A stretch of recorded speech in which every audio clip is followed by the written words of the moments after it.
Super league Kerala ഫുട്ബോളിൽ തിരുവനന്തപുരം കൊമ്പൻസ് ഇന്ന് സ്വന്തം തട്ടകത്തിൽ മൂന്നാം അംഗത്തിനിറങ്ങും. തൃശൂർ മാജിക് FC ആണ് എതിരാളികൾ. ചന്ദ്രശേഖരൻ നായർ സ്റ്റേഡിയത്തിൽ അല്പസമയത്തിനകം മത്സരം ആരംഭിക്കും. ഷിജോ കുര്യൻ വിവരങ്ങൾ നൽകും. ഷിജോ, ഇരു ടീമുകൾക്കും മത്സരം എത്രത്തോളം നിർണായകമാണ്? ഒപ്പം തന്നെ ഗ്രൗണ്ടിലെ ഇപ്പോഴത്തെ സാഹചര്യം എങ്ങനെയാണ്? വലിയ തിരക്കുണ്ടോ മത്സരം കാണാനായി? അനീഷ, പ്രഥമ സീസണെ അപേക്ഷിച്ചുകൊണ്ട് രണ്ടാം സീസണിലേക്ക് സൂപ്പർ ലീഗ് കേരള എത്തുമ്പോൾ വലിയ സ്വീകാര്യത ആരാധകർക്കിടയിൽ ഉണ്ടായിട്ടുണ്ട് എന്നുള്ളത് സംശയമില്ലാതെ തന്നെ പറയാം.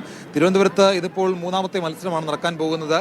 കരുത്തരായിട്ടുള്ള തിരുവനന്തപുരം കൊമ്പൻസും അതുപോലെ തന്നെ തൃശൂർ മാജിക് FCയും തമ്മിലാണ് മൂന്നാമത്തെ മത്സരം. ഇരു ടീമുകളും ഓരോ ജയം വീതം സ്വന്തമാക്കിയാണ് മൂന്നാം മത്സരത്തിന് ഇറങ്ങുന്നത്.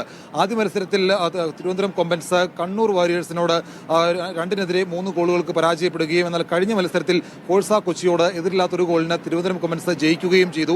മറുവശത്ത് ആദ്യ മത്സരത്തിൽ തോറ്റ് രണ്ടാം മത്സരത്തിൽ കാലിക്കറ്റിനെ പരാജയപ്പെടുത്തിയാണ് തൃശൂർ മാജിക് FC മൂന്നാം അംഗത്തിന് കച്ചവടുന്നത്. എന്തായാലും മത്സരം അല്പസമയത്തിനകം തുടങ്ങുകയും ചെയ്യും.